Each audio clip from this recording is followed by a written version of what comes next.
Hello, Chevrolet enthusiast. We are here today with Joe McKinnich and his 58/62 Corvette, and he's going to tell us a little bit about the car and where it came from. And Joe, where did this car come from? It came from a fellow by the name of Tony Newcomb. Okay. And I never met him, but his health was going bad, and a relative of his and a friend of mine that I knew came into the coffee shop one morning, wanted to know if I knew anyone that would be interested in buying a plastic pig. No one knew what they were talking about except me. Okay. And I asked them what year, and they said 62, and I said, yeah, maybe. So, and anyway, went from there. Next thing I knew, I was a proud owner of the Corvette. Mm-hmm. Okay. All right. Well, in the next few minutes, what we'd like to ask you to do is to show us around, Okay. and we'll kind of take a look at some of the features of the car. All right, Joe. The front end of the car looks like 1958. How did this car end up with a 58 front end? Well, evidently, Tony Newcomb, the story that I got, really loved the 58 Corvette. And the front ends on them, the grill is a little different, and the hood. The only year the Corvette had a louvered hood was 1958. So he literally had patched in a 58, part of a 58 front end, which caused us a really lot of work when we started rebuilding the car, because a lot of work had to be redone, reinforcement, you know. Okay. But it came out real good, and I decided to leave the 58 grill and the 58 hood, because it really does, they do look better than the 62, I think. Okay. All right. Well, let's take a look at some other things too. Joe, tell us a little bit now about the rear end of the car. This looks like 62. It is, Bob. The car actually was a 62, and just the front end was the only thing modified. But the tail end of the car is all stock and original. And this sits on what kind of a frame, did you say? This is it's an aftermarket chassis, which the guy by the name of Billy Dawson out of Seguin, Texas, Okay. custom builds these frames so that the car will just sit right down on it. Mm-hmm. Okay. The frame, it's four-wheel independent suspension, four-wheel disc brakes, rack and pinion steering. It actually rides and handles like a brand new car. So it really makes it safe, very safe, and really fun to drive. I believe, Joe, that a 62 was a solid axle car, and I think you mentioned that you have a independent suspension in this. Tell me about that. Okay, the original chassis and all the suspension and everything, it is a solid axle car. But it's old technology. The steering system was first developed in '53. Okay. So it doesn't drive real well. Mm-hmm. But changing everything out totally changed the way the car handles, the way the car drives, mm-hmm. the way it corners, stops, and just makes a lot safer car out of it. Okay. All right. Now, when you take this out, you said that you've been to several car shows with this. Awards, anything, or what kind of attention have you gotten with it? People really love it. Every time I've had it out, it gets a lot of attention, and it's right now it's taken 3 first places in its class and 2 second places Okay, wonderful. in its class. Good Yeah. deal. Okay. Well, let's look at maybe another couple of features of the car. And Joe, tell us a little bit about the trunk of the car now. Okay, Bob, the trunk of the car is pretty simple again. Grid did it all in black, and we carpeted the whole thing. Okay. Plus, we put sound deadening actually throughout the car, so it's pretty quiet except wind noise. But in reality, the brain of the car starts right back here. You can't see it, but right in this corner, that's where the fuse panel is. Okay. And it's where all the wiring start. Okay. And it goes from here all the way through the car from this point right here. Well, now originally the fuse panel in this car was probably up around the dash somewhere, wasn't it? It was Okay. underneath the dash, Okay. which, really kind of hard to get to. Okay. But with all the extra wiring and everything this car has from what it used to have, it takes a lot bigger fuse panel. Okay. So the good thing about it being back here is it's real easy to get to. You can diagnose it if you have a problem real easy. And the car, the trunk is actually bigger than you would think in a car this size.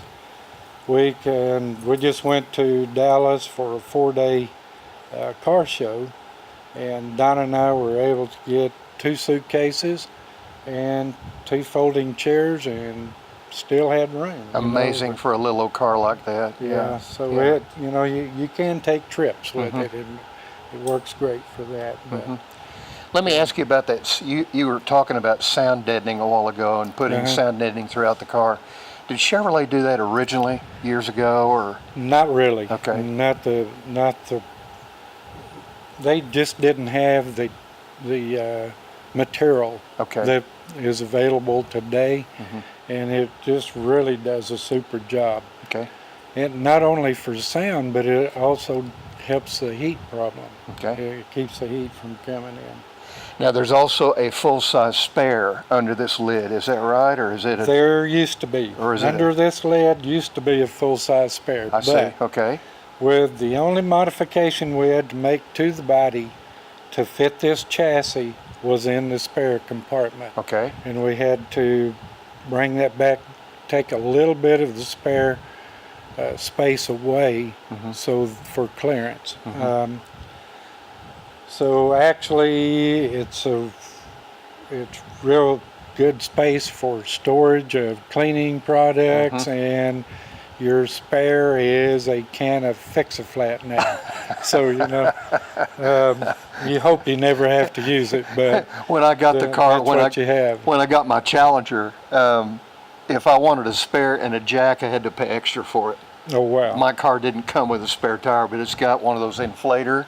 Oh yeah. You can actually, it's got the gummy stuff you can put in, or you can switch it over, put air in it. Yeah. Unbelievable. Oh yeah. But I guess it's the way they do it now. So. Yeah. Well, all right. Very good. Okay. All right. Yeah. Okay.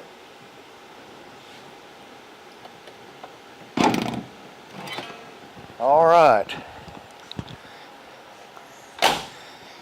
Joe is going to show us a little bit and tell us a little bit about the engine. All right. This engine came out from a Z28 Camaro, which it's somewhere in the neighborhood of 350 horsepower. Okay. The whole drivetrain and everything, so it's all updated. The engine is just so dependable, reliable, and smooth. It just made it more of a pleasure to drive, and very economical on top of that. But the car will sit in traffic with the air conditioner on, just like a new one, and never heat up. So some just don't do that well anyway. Yeah. You said it was 375 horsepower, is that right? Somewhere around Okay. 375, Okay. yes. What about cam? What about some of the other features of it? Okay, it's a completely, totally stock engine. Okay. And it's really has about all the horsepower you need for this car, because the car weighs a total of about 2,800 pounds. Boy. So if you put too much more, and then it really gets squirrely. So it's pretty safe driving car at this point Okay. in time. All right. And it has air conditioning, yes? It does Okay. have all the conveniences, air conditioning, the power steering, power brakes that any, the Okay. modern cars have today. And the braking system is what? It's- Calipers and all what? Yeah, it's four-wheel disc brakes, so, Okay. the chassis is advertised. It will ride, corner, start, and stop like a brand new car, Okay. but you have the feel and the looks of, the old cars. Okay. Yes. All right. Now, Joe, we're now looking at the dash, and how did you come to decide on the speedometer and the cluster of the dashboard? How did this come about? Okay, we had, in reality, three choices that we could use. We could modify the original gauges, which were black and didn't look very good, Okay. modify them so that they would work with the updated engine. Or we could go digital gauges, which is completely different. And then we found there was a guy in Jackson, Mississippi that takes the original gauges, modifies them to work with your whatever engine you're running, Okay. and then he totally redoes the surface of the gauges and instead of being black, they're like a brushed aluminum, which really look good. The problem I was having is to have the gauges sent to Jackson, Mississippi and redone was about twice the expense of digital gauges. Okay. So trying to make that decision, and my wife walked into the shop during that time Okay. where we were working on it. So we showed her pictures of the digital gauges and the new brushed aluminum gauges. And she said, well, you're spending that much on the car, you don't want to put bathroom scales in it. So anyway, I thought that was funny. So Donna is the one that's responsible for the Right. decision of this dash. Okay. Yeah, see if she's okay with spending the money. Well, I you, was definitely. you tell her she did okay. There you go. But they do. They look way better. And the speedometer on that's not even hooked up. That speedometer works off a little box under the dash that's a GPS. Okay. So it picks up the signal. So it's totally accurate. Amazing. Completely accurate. You have no cables going bad on you. Gee. But, Wow. Technology. yeah, they really look good. Yeah. I'm happy with them. All right. Well, let's maybe talk about and look at the interior and the seat covers. Okay. All right, Joe, tell us now a little bit about your seat covers and the upholstery that you have here. Okay, they're pretty simple, but I met Grid Jarman at Larry's shop, Okay. and he was come in doing some work up there, and matter of fact, he helped us put the dash in and did some interior stuff. So anyway, I talked to him about the seats.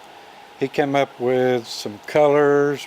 We picked out this color, and he said if you go with Italian leather, it's really going to be soft, smooth, comfortable. Okay. And so we did that. Well, let's take a look at a couple of them, more details. All right, Joe, we're looking at pictures now that are photographs of what the car looked like when you found it. Tell me a little bit about these pictures we're looking at. Okay. Right there, what we're doing, we just pulled it out of the garage where the first time I saw it, and loaded it on a trailer to bring it home.